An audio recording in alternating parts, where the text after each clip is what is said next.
కృపా సత్య సంపూర్ణుడు, సర్వకృపానిధి, మహాపరిశుద్ధుడు, మహాకరుణుడు, అనుదినము అనుక్షణము మన కాచి కాపాడి గడిచిన పునరుద్ధానం నుండి ఈ పునరుద్ధానం వరకు తన మహిమ కలిగినటువంటి కృపలో మన భద్రపరిచి కాపుదల దయచేసి ఈ పునరుద్ధానములకు మన తోడుకుని వచ్చి ఆయన సన్నిధులు, ఆయన సంకములు, ఆయన నామములు స్తుతించి గణపరచడానికి ఇచ్చినటువంటి శ్రేష్టమైనటువంటి కృపను బట్టి ఘనమైన ఆయన నామమునకు మహిమ కలుగునుగాక. ఆమేన్, ఆమేన్. కూడి వచ్చిన మీ అందరికీ యేసుక్రీస్తు నామములో నా హృదయపూర్వకమైన వందనాలు తెలియజేస్తున్నాను. Praise the lord. Hallelujah, hallelujah, hallelujah. దావీదు మహారాజు ప్రభు సన్నిధిలో ఈ విధంగా ప్రార్థన చేస్తూ ఉన్నాడు. చదవండి. దావీదు మహారాజు రాసినటువంటి కీర్తన 25వ కీర్తన 4-5 వచనాలు చదువుకుందాం. యెహోవా నీ మార్గమును నాకు తెలియజేయము, నీ త్రోవలను నాకు తేటపరచుము, నన్ను నీ సత్యమును అనుసరింపజేసి నాకు ఉపదేశము చేయుము. నీవే నా రక్షణకర్తవైన దేవుడవు, దినమెల్లా నీ కొరకు కనిపెట్టుకున్నాను, దినమెల్లా నీ కొరకు కనిపెట్టుచున్నాను. దావీదు మహారాజు ప్రభు సన్నిధిలో ప్రార్థన చేస్తున్నాడు. ప్రభువా, నేను ఎలాగా జీవించాలో, ఏ మార్గములో నడవాలో, ఏ త్రోవలో నడవాలో, ప్రయాణం చేయాలో, ఏ విధమైనటువంటి ఉపదేశములను ఎదురు నుంచి పొందుకోవాలో నాకు తెలియదు కనుక నేను దినమెల్లా కనిపెడుతున్నాను. ప్రభువా, నీ మార్గము నాకు తెలియదు, నీ త్రోవలు నాకు తెలియదు, నీ సత్యమును ఏ విధంగా వెంబడించాలో నాకు తెలియదు. ఈ ఉపదేశమును నాకు నేర్పు తెలియజేయని ప్రభు సన్నిధిలో దావీదు మహారాజు కనిపెట్టుచున్నాడు. మనము కూడా ప్రభు సన్నిధిలో ఏం చేయాలి? కనిపెట్టాలి. నిరీక్షణతో, విశ్వాసముతో, విశ్వాసముతో కూడిన నిరీక్షణతో కూడినటువంటి విశ్వాసము మనకు ఉన్నప్పుడు దేవుడు మనకు సమస్తమును కూడా బయలుపరుస్తాడు. ఆయన మనకు మన మార్గమును ఆయన నిర్దేశిస్తాడు. ఆయన మార్గములు ఏంటో మనకు తెలియపరుస్తాడు. దావీదు అంటే నేను దినమెల్లా కనిపెడుతున్నాను ప్రభు. ఒకసారి కాదు, కొంచెం సేపు కాదు, దినమెల్లా కనిపెడుతూనే ఉన్నాడు. ఏ మార్గములో నేను ప్రయాణము చేస్తే, ఏ త్రోవలో నేను ప్రయాణము చేస్తే, సత్యమును ఏ విధముగా నేను వెంబడిస్తే, ఎటువంటి ఉపదేశమును నేను పొందుకుంటే నా దేవుని సన్నిధిలో నేను గడుపుతాను, నా దేవుని యొక్క నేను ఆశీర్వాదములు పొందుకుంటానని దావీదు ఆ యొక్క దేవుని మార్గములను కనిపెడుతూ ఉన్నాడు. మనము కూడా కనిపెట్టాలి ప్రభు సన్నిధిలో. ఆయన మార్గంలో నడవాలి. మనం అనుకుంటాం నాకంతా తెలుసు, నాకెవరు చెప్పనక్కర్లేదు. ఏమండి మీరు అటు వెళ్ళొద్దండి, నువ్వు చెప్పేదేంటి? నాకు తెలీదా? నాకు అన్నీ తెలుసు. ఈరోజు చాలా మంది భర్తలు భార్యను ఇలానే అంటారు. ఎందుకంటే నేను అనుభవం చెప్తున్నా. నేను కూడా చాలాసార్లు అన్నగారు చెప్తే విన్నా. నువ్వు చెప్పేదే నాకు తెలీదా? నువ్వు చెప్పేదేంటి? వెళ్ళా. నువ్వు చెప్పేదేంటి నాకేంటని వెళితే వాడు ఏం జరగాలో అది జరిగింది. అంత డ్యామేజ్ జరగాలో అంత డ్యామేజ్ జరిగిపోయిన తర్వాత ఏం చేస్తారు? చేతులు కాలిన తర్వాత ఆకు పట్టుకుంటే ప్రయోజనమే ఉంటుందండి. జరిగిన నష్టం, ఎంతో డబ్బు పోయి చెప్తానే ఉంది, వద్దండి. నువ్వు చెప్పేది నాకు తెలియదా? నాకు అన్నీ తెలుసు. ఏమైంది? పోయింది, వచ్చిందా? కాలేదు. సంపాదించడం ఎంత కష్టం అండి. పోగొట్టుకోవడం చాలా తేలిక, సంపాదించడం చాలా కష్టం. చెడ్డ మాటలు పలకడానికి, చెడును సంపాదించుకోవడం చాలా తేలిక, చెడ్డవారిగా మారడానికి చాలా తేలిక. కానీ మంచిగా మనం ఉండాలి అంటే, మంచి వాడిగా మంచి ప్రవర్తన కలిగి జీవించాలంటే చాలా కష్టం. అందువలన మనం ఏం చేయాలంటే, భార్య చెప్పిన మాట భర్త వినాలి, భర్త చెప్పిన మాట భార్య కూడా వినాలి, లోపడాలి, వినాలి. ఒకరికి అండర్స్టాండింగ్ ఉంటే, ఒకరి ఆలోచనను ఒకరు బలపరుచుకుంటూ ఉంటే ఆ కుటుంబము సాఫీగా వెళ్తారు. రెండు ఎద్దులు కాడ వేసుకొని బండి నడుపుతుంటే ఆ బండి సక్రమంగా వెళ్తారు. అలా కాకుండా ఒక ఎద్దు ఒక దున్నపోతు కడితే వెళ్తారా? వెళ్ళదు కదా. ఒక ఎద్దు ఒక గుర్రాన్ని కడితే వెళ్తుందా? వెళ్ళదు కదా. అందువలన ఇండివిజువల్ స్పిరిట్ మానివేసి, సొంత ఆలోచన మానివేసి, ప్రభు సన్నిధిలో భార్య భర్తలు ఎవరు మోకరించి ప్రార్థన చేసుకుని ప్రభు యుద్ధ నుండి సమాధానం పొందుకొని ఆ ఆలోచన ప్రకారం ఎవరైతే నడుస్తారో దేవుడు వారికి ఏమున్నా లేకపోయినా సమస్తమును అనుగ్రహిస్తాడు.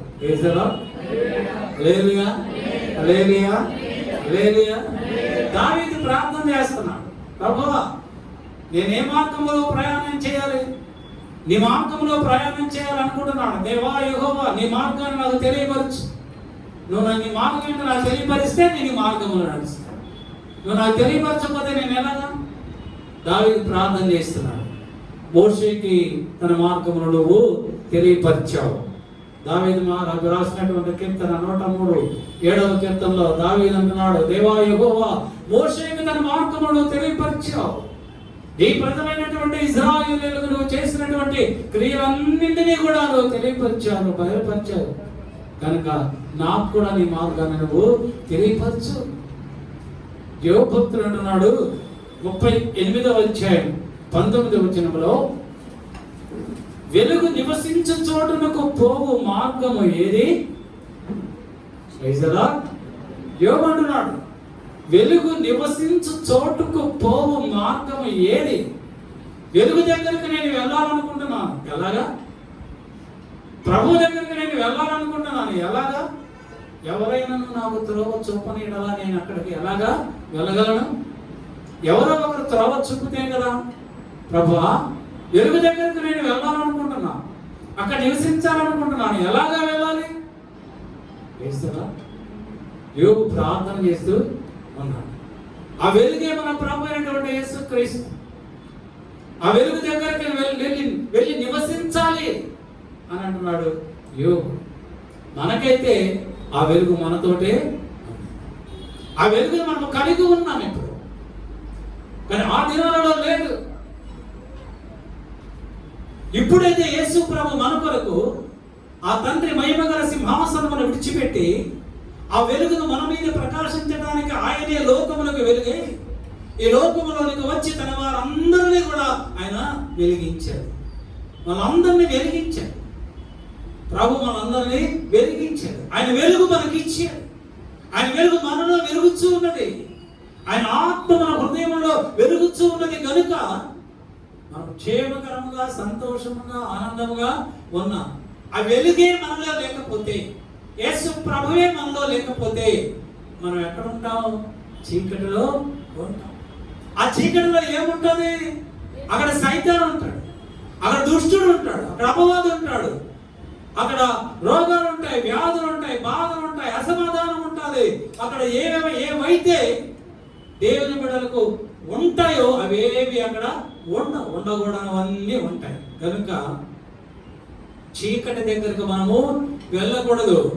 వెలుగైనటువంటి యేసు ప్రభుని, జీవపు వెలుగైనటువంటి యేసు ప్రభుని కలిగి ఉన్న నీవు ఆ వెలుగులోనే నివసించాలి. కానీ యోబు అంటున్నాడు, ఆ వెలుగు నివసించే చోటుకి పో మార్గము యోబుకి తెలియదు.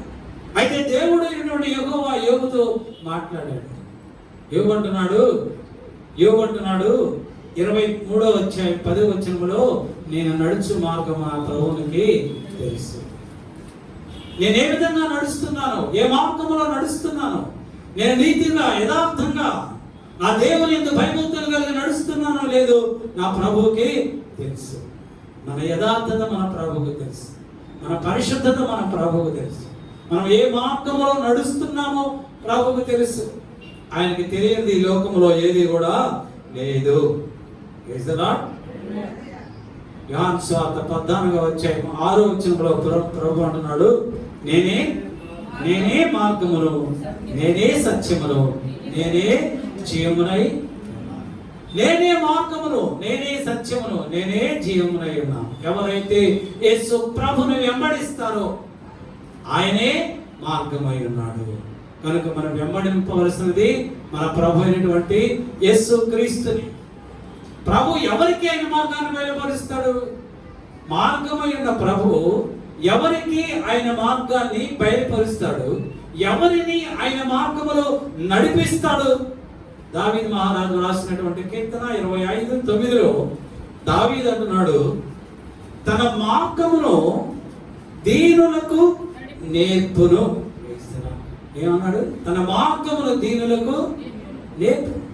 ఎవరైతే దీనత్వము కలిగి ఉంటారో, ఎవరైతే దీనత్వము కలిగి ఉంటారో వారికి మాత్రమే ఆయన తన మార్గమును నేర్పిస్తాడు, ట్రైనింగ్ ఇస్తాడు. ఎలాగా తన మార్గంలో నడవాలి, ఏ విధముగా నడిస్తే ఆయన మార్గంలో మనం ప్రయాణిస్తామని దీనులకు మాత్రమే ఆయన నేర్పిస్తాడు. గర్విష్ఠులకు నేర్పించడు. గర్విష్ఠులకు ఆయన తను తాను హెచ్చించుకునే వారికి ఆయన మార్గమును నేర్పించడు. తన స్వతంత్ర నిర్ణయాలు తీసుకునే వారికి ఆయన మార్గాన్ని నేర్పించడు. నీవే ప్రభు యొక్క ఆలోచన లేకుండా స్వతంత్రంగా అన్ని నిర్ణయాలు తీసుకొని నీకు నీవే అధిపతిగా, నీకు నీవే యజమానిగా నువ్వు ప్రవర్తిస్తే దేవుడు నీకు ఆయన మార్గంలో నిన్ను నడిపించడు. దీనత్వము కలిగిన వారికే నడిపిస్తాడు. ఫిలిప్పీయులకు రాసినటువంటి పత్రిక 2వ అధ్యాయం 7వ వచనం చదువుకున్నాం. చదవండి. ఫిలిప్పీయులకు రాసినటువంటి పత్రిక 2వ అధ్యాయం 7వ వచనం. మనుష్యుని పోలికతో పుట్టి దాసుని స్వరూపమును ధరించుకొని తను తానే రిక్తులుగా చేసుకొని మరియు ఆయన ఆకారమున్న మనుష్యునిగా కనబడి మరణము పొందినంతగా, అనగా శిలువ మరణము పొందినంతగా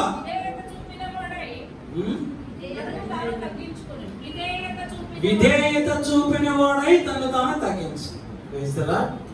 యేసు ప్రభు ఆయన తండ్రి కుడిపార్శ్వమున కూర్చుండి తండ్రికి కుమారుడయ్యుండి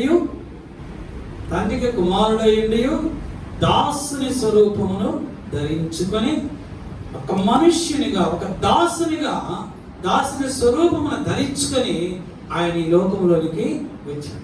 తన మహిమనంతరినీ విడిచిపెట్టి వచ్చాడు. అత్యున్నతమైన సింహాసనమును విడిచిపెట్టి వచ్చాడు.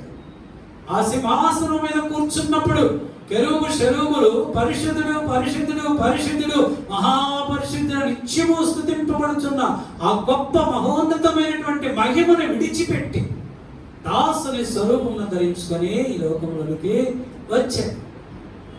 అలాగా నువ్వు నేను కూడా ఆయన సన్నిధిలో, ఆయన సముఖములో మనము తగ్గించుకొని ప్రార్థన చేసినప్పుడు, విజ్ఞాపన చేసినప్పుడు ఆయన తన మార్గమును మనకి బోధపరుస్తాడు, నేర్పిస్తాడు.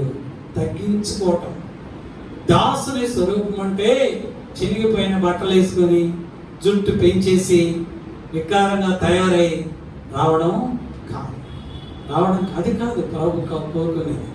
చింపిరి జుట్టు వేసుకొని చింపిరి బట్టలు వేసుకొని అది కాదు. దాసుని స్వరూపం అంటే బాహ్య సంబంధమైనటువంటి వేషధారణ కాదు. ప్రభువు నువ్వు కోట్ వేసుకున్నావా, షూట్ వేసుకున్నావా, వైట్ డ్రెస్ వేసుకున్నావా, జీన్ ప్యాంట్ వేసుకున్నావా, టీ షర్ట్ వేసుకున్నావా, ఇది చూడండి. ప్రభు అమెరికా దేశం అయితే అక్కడ పాస్టర్ గారు 10,000 మంది 30,000 మంది ఉంటారు విశ్వాసం. ఆ పాస్టర్ గారు జీన్స్ ప్యాంట్ వేసుకొని చిన్న టీ షర్ట్ వేసుకొని వచ్చి వాకింగ్ చెప్పేస్తారు. ప్రభువు పై వేషాన్ని చూడడు. నువ్వు ఏ డ్రెస్ వేసుకున్నావు అనేది కాదు. దాసుని స్వరూపమును ధరించడం అంటే నీ హృదయము, నీ అంతరాత్మలో నువ్వు దాసునిగా నువ్వు ఉండాలి. బాహ్య సంబంధమైనటువంటి వేషధారణ కాదు, కానీ ప్రభువు దృష్టిలో అంతఃకరణమైనటువంటి దాసునిగా నువ్వు ఉండాలి. ఆయన సన్నిధిలో నిన్ను తగ్గించుకున్నవానిగా ఉండాలి. దేవుడు నీ అంతరంగములను చూస్తున్నాడు.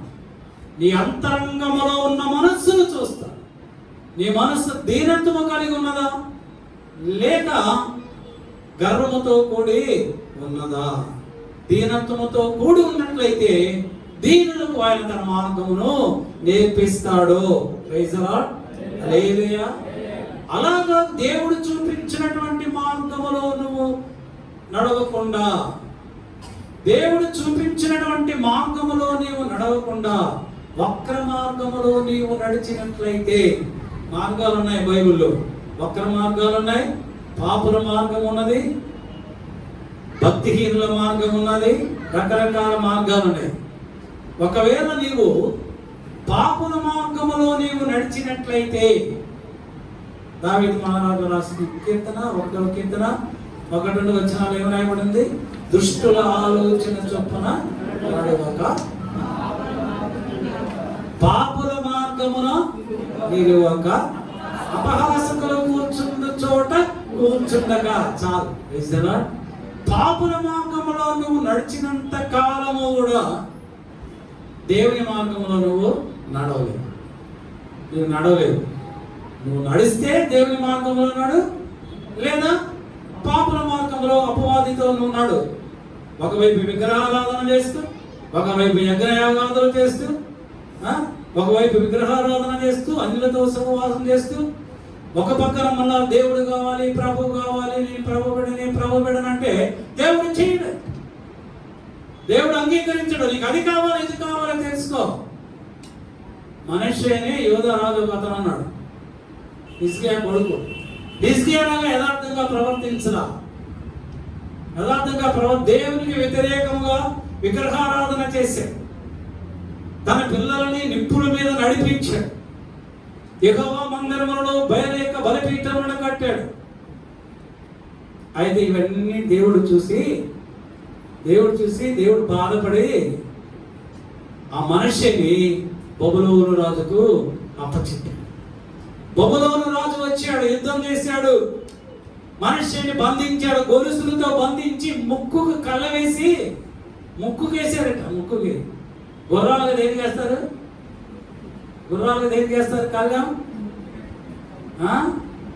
అలాగని ముక్కుకేసి వాళ్ళ దేశం తీసుకుని వెళ్ళిపోయి చెరసాలలో పడేసారు, సంఖ్యలతో బంధించి. ఆ సంఖ్యలలో బంధించినప్పుడు, ఆ ముక్కుకి సంఖ్యలు తీసుకుని వెళ్ళినప్పుడు, చెరసాలలో వేసినప్పుడు, ఆ జైల్లో ఆ బాధ భరించలేక తాను చేసినటువంటి పాపము నిమిత్తమై, విగ్రహారాధన నిమిత్తమై ప్రభు సన్నిధిలో కన్నీరు మున్నీరై ప్రార్థన చేసినప్పుడు ప్రభు అతని ప్రార్థనని ఆలకించాడు. విడిచిపెట్టేశాడు. ప్రభువా, నేను పాపిని, నేను నీ సన్నిధిలో పాపం చేశాను, ఇకన్నడూ నేను పాపం చేయను, ప్రభువా నన్ను విడిపించు, ఈ బంధకాన్ని భరాయించడం విడిపించు అంటే దేవుడు అతని ప్రార్థన ఆలకించి మళ్ళా యోధరాజ్యాన్ని తిరిగి మనిషికి ఇచ్చాడు. అప్పుడు బుద్ధి వచ్చిన తర్వాత అప్పుడు యెహోవా మందిరములలో ఉన్నటువంటి బలిపీఠములన్నిటినీ తీసివేసి దేవుని దృష్టికి యథార్థముగా ప్రవర్తించాడు. కనుక పాపుల మార్గంలో మనము నడవకూడదు. మోసపోకడి, దుష్ట సాంగత్యము మంచి నడవడిని జరుగుతుంది. అపోస్తలుడు పౌలు కొరింథీయులకు రాసిన మొదటి పత్రిక 15వ అధ్యాయం 33లో ఉంటారు.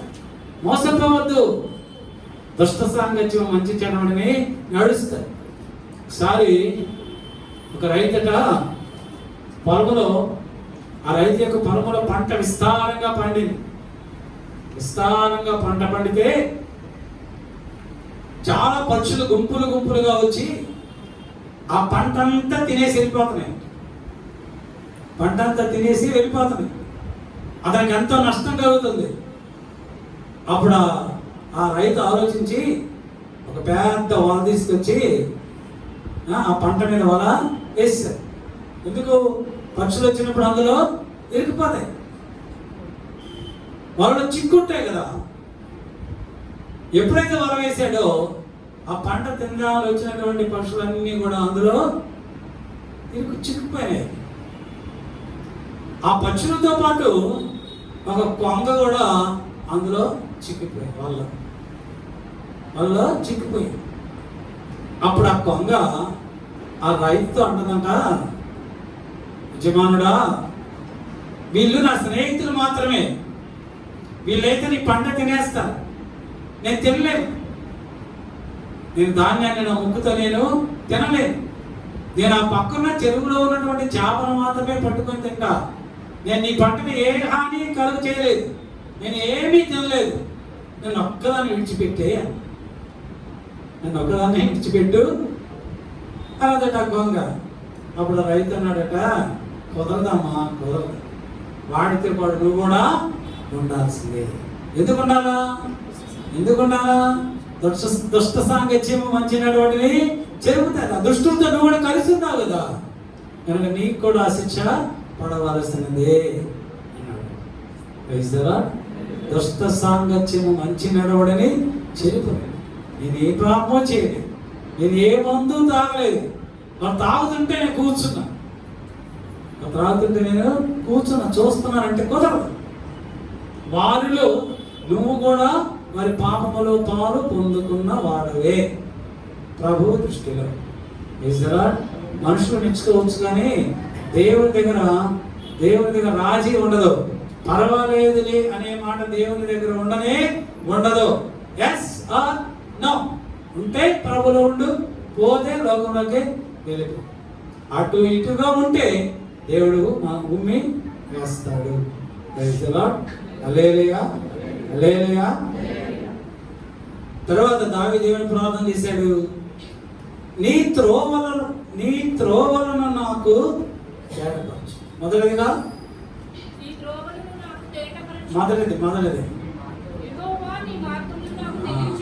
నీ మార్గములను నాకు తెలియజేయము. రెండవది, నీ త్రోవలను నాకు తేటపరచుము. నీ త్రోవలను నాకు తేటపరచు. ఈ త్రోవల గురించి నాకు బయలుపరచు, నాకు చెప్పు, నేను ఏ త్రోవలో ప్రయాణించాలో.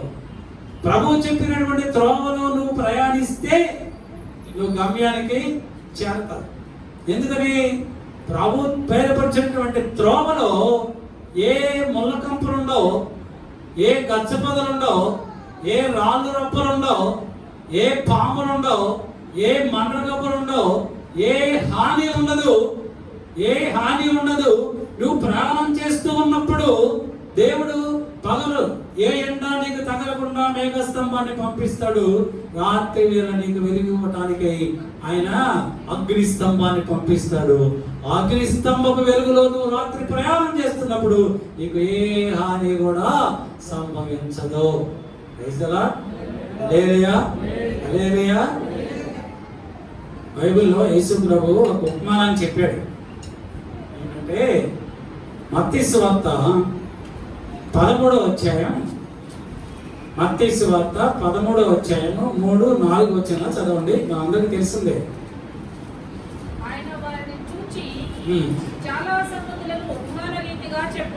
శిష్యులు చూసి చాలా సంగతులు ఉపమాన రీతిగా చెప్పి, ఎట్లనగా ఇదిగో విత్తువాడు విత్తుటకు బయలు వెళ్ళెను. వాడు విత్తుచుండగా కొన్ని విత్తనములు త్రోవ పక్కన పడెను, పక్షులు వచ్చి వాటిని మింగివేసెను. 19 ఎవడైనను రాజ్యమును గూర్చిన వాక్యముని వినియు గ్రహింపకై ఉండగా దుష్టుడు వచ్చి వాని హృదయములో ఎత్తబడిన దానిని ఎత్తుకొని పోయెను. హల్లెలూయా. త్రోవ పక్కన విత్తనము పడింది అంటే దాని అర్థం ఏంటంటే, దేవుని వాక్యమును విన్నటువంటి నీవు ఆ వాక్యమును నీ అంతరంగ హృదయములో పదిలముగా దాచుకోవాలి. బాగా గమనించండి. దేవుని వాక్యమును విన్నటువంటి నీవు, జీవముగల దేవుని కలిగి ఉన్న నీవు, జీవముగల దేవుని వెంబడిస్తున్న నీవు, ఆ జీవముగల దేవుని గురించినటువంటి వాక్యమును నువ్వు విన్నప్పుడు ఆ వాక్యమును నీ హృదయములో అంతరంగములో భద్రపరచుకోవాలి. హృదయములో ఉన్న అంతరంగములో నువ్వు భద్రపరచుకుంటే ఆ వాక్యాన్ని ఏ దుష్టుడు కూడా దొంగిలించడు. ఆ వాక్యాన్ని ఏ దుష్టుడు కూడా దొంగిలించడు. అలాగా కాకుండా ఎలాగా వాక్యముని విని అలాగా నువ్వు వదిలేస్తే అది త్రోవ పక్కన పడిన విత్తనం లాగానే ఉంటుంది. ఎందుకనగా అది నేల, అది అక్కడ గట్టిగా ఉంటుంది కనుక వేరు లోపలకు వెళ్ళదు కనుక అది కొద్ది కాలంలో అది చచ్చిపోతుంది. ఆ వాక్యము నీలో నిలవదు, ఆ జీవము నీలో ఉండదు. ఆ జీవజలపు ఊట నీలో ప్రవహించినంత కాలమే నీవు సంతోషముతో, సమాధానముతో, ఆనందముతో ఉంటావు. ఆ జీవజలపు ఊట ఎప్పుడైతే ఎండిపోయిందో నీ జీవితమే ఎండిపోతుంది, మన బ్రతుకులే ఎండిపోతాయి. యేసు ప్రభు ఏం చేశాడు? ఆ యొక్క శిష్యులతో ప్రయాణం అయిపోతూ ఆకలిగా ఉన్నప్పుడు అంజూరపు చెట్టు దగ్గరకు వచ్చి చూశాడు. చూస్తే ఆ పైన ఏమున్నాయి?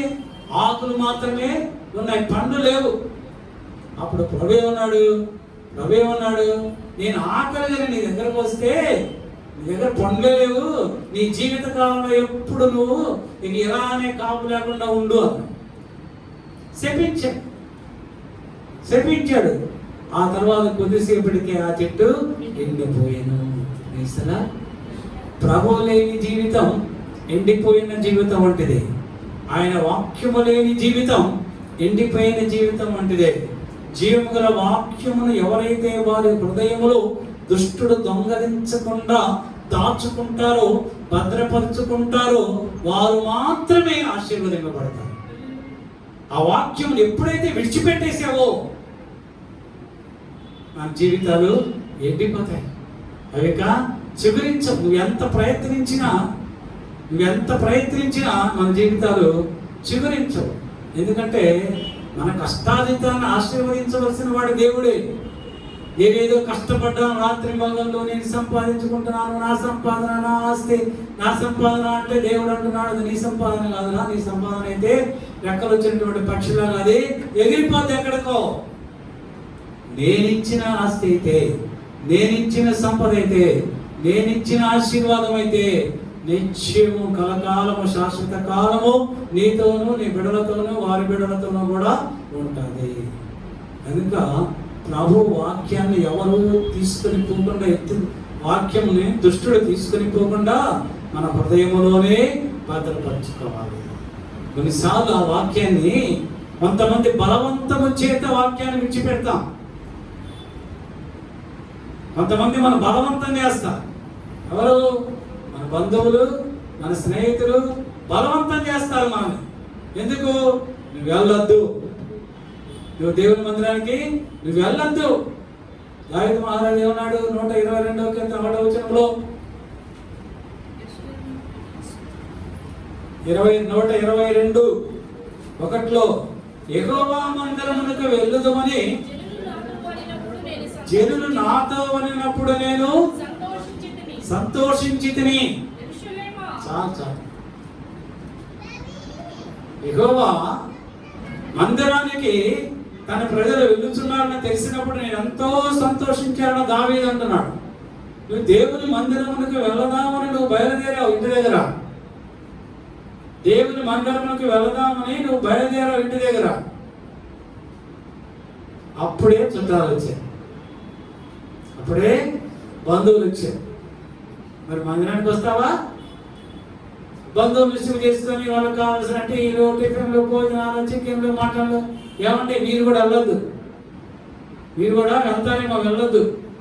మా వాళ్ళు వచ్చారు, వెళ్ళి మటన్ కొట్టుకెళ్ళి మటన్ తీసుకురండి. తాను రాదు, తన భర్త కూడా రాడు.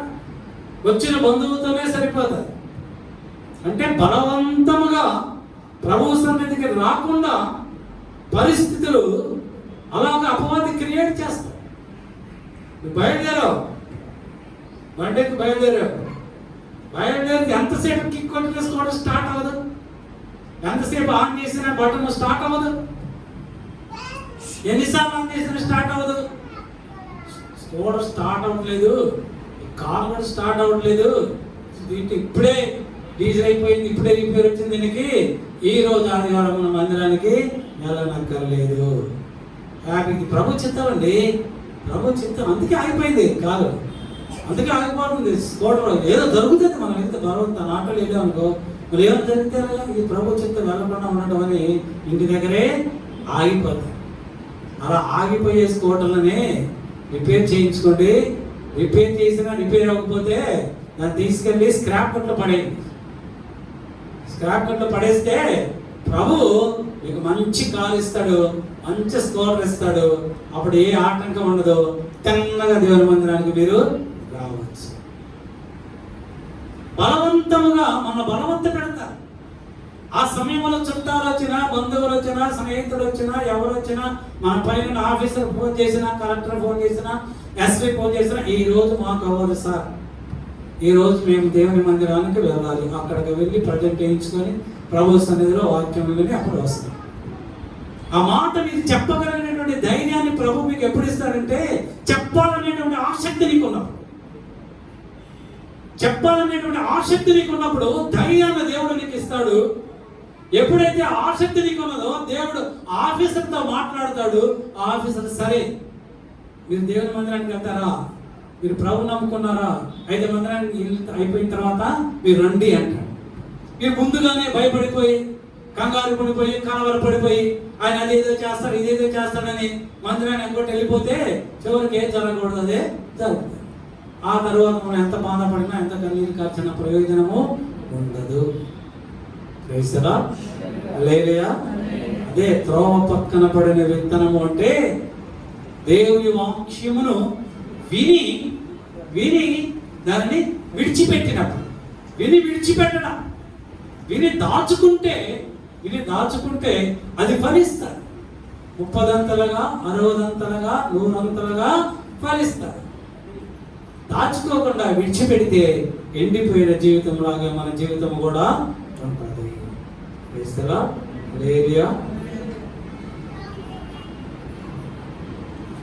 సామెతల గ్రంథం 3వ అధ్యాయం 6వ వచనాన్ని చదువు.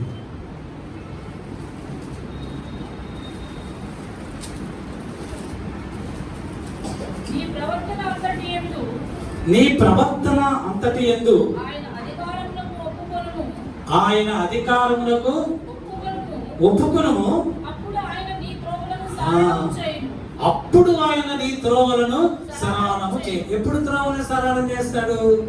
ఇప్పుడు ఆయన అధికారాన్ని నువ్వు ఒప్పుకోవాలి, ఆయన నీ మీద అజమాయిషీ చేయాలి. క్లియర్, జాగ్రత్తగా అర్థమయ్యేలా చెప్తున్నా. ఆయన అధికారాన్ని అంటే ఆయన నీకు యజమాని, ఆయన అధికారానికి లోబడి నువ్వు జీవించాలి. ఆయన అధికారాన్ని నువ్వు ఒప్పుకోవాలి. నిన్ను నువ్వు హెచ్చించుకొని నీ అధికారము కింద నువ్వు లోబడి ఉంటే కుదరదు. ఆయన అధికారములకు లోబడి ఆయన చెప్పినట్లుగా నువ్వు చేస్తే అప్పుడు దేవుడు ఆయన మార్గాల్ని సరళము చేస్తాడు. ఆయన మార్గములు సరళము చేసినప్పుడు అవి ఎలా ఉంటాయి? ఆయన మార్గములు చక్కనివి. హోషేయ గ్రంథంలో రాయబడతారు. యెహోవా మార్గములు చక్కనివి అని ఉంటాయి. యెహోవా మార్గములు సమాధానమునిచ్చేవి, యెహోవా మార్గములు సంతోషమునిచ్చేవి, యెహోవా మార్గములు ఆనందమునిచ్చేవి, యెహోవా మార్గములు ఐశ్వర్యమును ఘనతను ఇచ్చేవి. కనుక మన మీద ఆధిపత్యము చేసేవాడు మన ప్రభు అయినటువంటి యేసుక్రీస్తు మాత్రమే ఉండాలి. అలా కాకుండా నీ మీద నువ్వే ఆధిపత్యం చెలాయించుకుంటే, నీ ఇష్ట ప్రకారం నడుచుకుంటూ ఉంటే దేవుడు ఆయన మార్గముల గురించి మనకు బయలుపరచాలి. మార్గములు సరళము చేయండి. ఆయన మార్గములు సరళము చేయకపోతే ఆయన రాజ్యంలో ఎలాగ మనం ప్రవేశిస్తాం? ఆయన మార్గములన్నీ సరళం. అద్దరికి మనం వెళ్ళాలంటే వెళ్ళేటువంటి మార్గం అంతా సాఫీగా సమాధానంగా ఉంటే చక్కగా వెళ్ళిపోతాం. అలా కాకుండా మధ్యలో హిండరెన్సెస్ ఉంటే, అడ్డుగోడలు ఉంటే మనము వెళ్ళలేము. కనుక ఆయన ఆధిపత్యం, మన ప్రవర్తన అంతటిలో మనం ఏ విధముగా ప్రవర్తిస్తున్నామో ఆ ప్రవర్తన అంతటిలో ఆయన ఆధిపత్యానికి మనము లోబడి ఉండాలి. 3వది, దావీదు మహారాజు ప్రార్థన చేస్తూ ఉన్నాడు, సత్యమును అనుసరింపచేయ. మొట్టమొదటిదిగా యెహోవా నీ మార్గములను అనుసరింపచేయి. రెండవదిగా నీ త్రోవలను తేటపరచు. మూడవదిగా సత్యమును అనుసరింపజేసి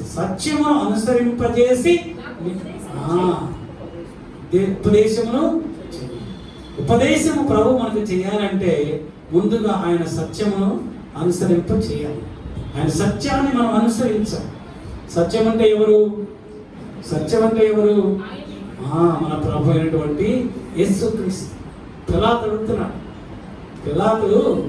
ప్రభుని అడుగుతున్నాడు, నువ్వు రాజువా అంటే ప్రభు ఏమన్నాడు? నువ్వు అన్నట్టే, నేను రాజునే. సత్యం అంటే ఎవరు? యోహాను సువార్త 18వ అధ్యాయం 38వ వచనం చదవండి. యోహాను సువార్త 18:38.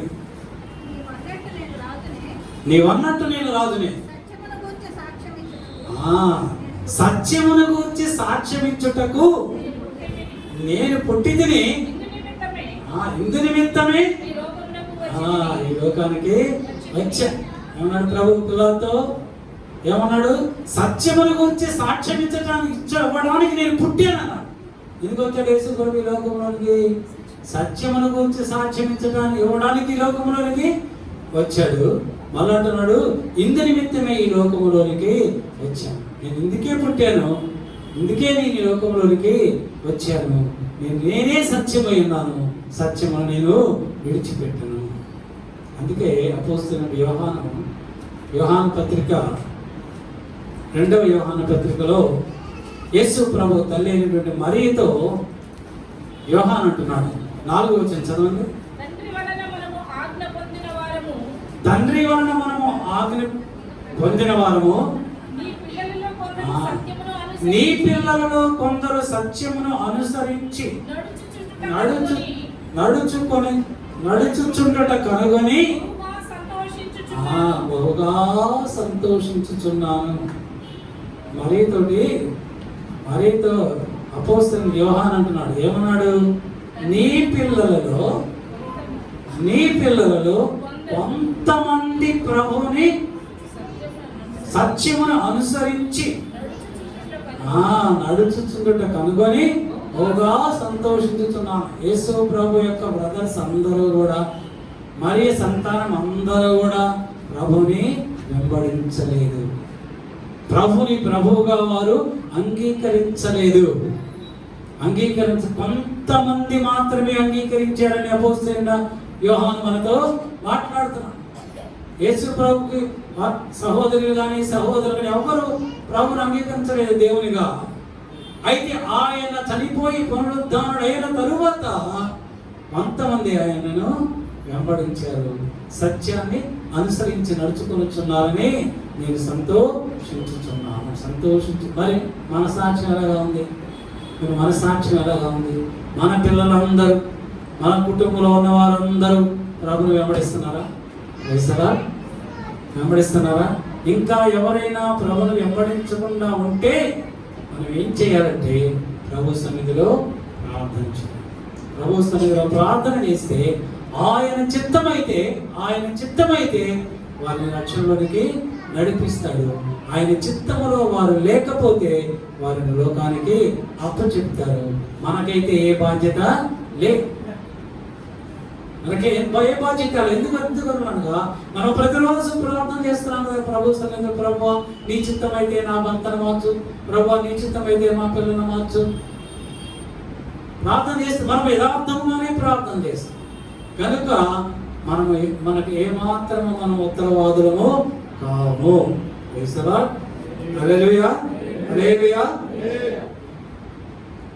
మొదటి యోహాను పత్రిక, యోహాను రాసిన మొదటి పత్రిక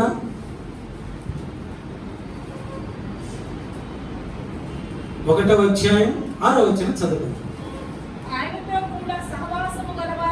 ఆయనతో కూడా సహవాసము గలవారమని చెప్పుకొనుచు చీకటిలో నడిచిన ఎడల మనం అబద్ధమాడుచు సత్యమును జరిగించకుందము.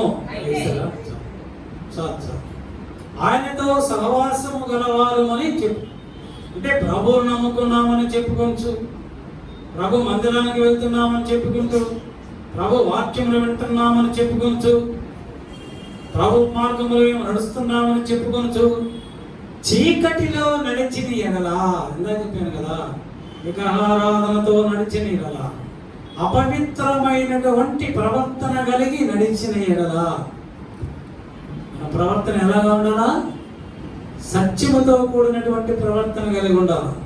అపవిత్రమైనటువంటి ప్రవర్తన కలిగి ఉన్నాము అంటే చీకటి సంబంధమైనటువంటి కార్యములు చేస్తున్నాము. ఒకవేళ చీకటి సంబంధమైనటువంటి కార్యములను చేస్తూ ఉన్నట్లయితే మనము అబద్ధం ఆడుతున్నాం. ఏ అబద్ధాలు ఆడుతున్నాం? మనం ప్రభు నమ్ముకున్నాం, మందిరానికి వెళ్తున్నాం, ప్రభు వాక్యం వింటున్నాం, అది చేస్తున్నాం, ఇది చేస్తున్నాం. ఇవన్నీ అబద్ధాలు. ప్రకటన గ్రంథం 21వ అధ్యాయం 8వ వచనం రాయబడుతుంది, అబద్ధములాడు వారు మండుచున్న అగ్నిగుండములో పడవేయబడుదురు. మనం అబద్ధాలు ఆడితే మనం ఎక్కడికి వెళ్తాము? దేవుని రాజ్యంలోకి వెళ్ళాం. అపవాదిని దాని దూతలకు ఏర్పాటు చేయబడినటువంటి అగ్ని కందకములతో మండుచున్న గుండములో పడవేయబడుదురు. కనుక ప్రభువును వెంబడించేటప్పుడు సత్యమును అనుసరించి మాత్రమే వెంబడించాం. సత్య ప్రవర్తన కలిగి ఉన్నప్పుడే ఆయన మార్గములో మనము నడవగలము. చివరిగా దావీదు అంటున్నాడు, ఇదిగో దేవా, నీ ఉపదేశములు నాకు నేర్పుము, వాటి కొరకు నేను కనిపెట్టుకొని ఉన్నాను. నాకు ఉపదేశము చేయి, నాకు ఉపదేశము చేయి. నీవు నాకు ఉపదేశము చేస్తే అప్పుడు నీ మార్గములో నేను ఆ ఉపదేశముల ప్రకారం నేను జీవిస్తూ నీ మార్గములో నడుస్తాను, నీ త్రోవలలో నడుస్తాను, సత్యమును వెంబడిస్తాను అని దావీదు మహారాజు ఇదిగో నీ సన్నిధిలో దినమెల్లా కనిపెట్టుకొని ఉన్నాను. ప్రభు ఉపదేశమును గురించి నేర్పు. మనకు కూడా ప్రార్థనలో మన పిల్లలకు అదే నేర్పాలి. మన పిల్లలకు ప్రార్థన నేర్పాలి. దేవా, యేసయ్యా, నీ ఉపదేశమును మాకు నేర్పు. ఎందుకనగా ఆయన ఉపదేశములే మనల్ని ఆయన మార్గములో నడిపిస్తాయి. ఆయన ఉపదేశం అంటే ఆయన ఎంత భయభక్తులు కలిగి ఉండటమే. ప్రభు యొద్ద నుండి నువ్వు ఏమి పొందుకోవాలన్నా, ఎవరైతే యెహోవా యందు ప్రభువునందు భయభక్తులు కలిగి ఉంటారో అదే దేవుని యొక్క ఉపదేశము. ఎవరైతే ఆయన ఆజ్ఞలను పాటిస్తారో అదే ఆయన యొక్క ఉపదేశము. ఆయన ఆజ్ఞలను పాటించటమే ఆయన ఉపదేశము. ఎవరైతే ప్రభువునందు భయభక్తులు కలిగి ఉంటారో అదే ఆయన ఉపదేశము. ఎవరైతే ప్రభువునందు భయభక్తులు కలిగి ఉంటారో వారిని ఆయన మార్గములలో నడిపిస్తాడు, ఆయన త్రోమలలో నడిపిస్తాడు, ఆయన సత్య మార్గములో నడిపిస్తాడు, ఆయన రాజ్యమునకు వారసులుగా మనల్ని చేస్తాడు. వేస్తారా? ఇవన్నీ మనము జ్ఞాపకం చేసుకుని దినమెల్లా కూడా మనం కనిపెట్టాలి. ప్రభు సన్నిధిలో నిరీక్షణతో, ఓపికతో నువ్వు కనిపెట్టినప్పుడు దేవుడు నీకు కావలసినవన్నీ ఆయన అనుగ్రహిస్తాడు.